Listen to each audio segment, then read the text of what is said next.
ఇదే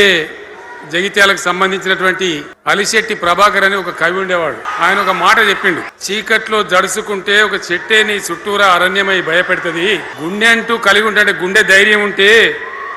నీ వెంట అదే పెద్ద సైన్యమై నిలుస్తుంది అని చెప్పిండు ఆయన.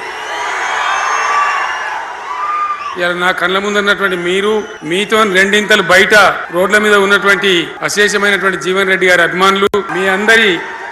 ఆశీర్వాదంతో ఈరోజు జీవన్ రెడ్డి గారి చేరిక కరెక్ట్ గా ఆయన గుండె ధైర్యం ఉన్నాడు కాబట్టి, ఉన్నట్టు నికాలస్ గా మాట్లాడతాడు కాబట్టి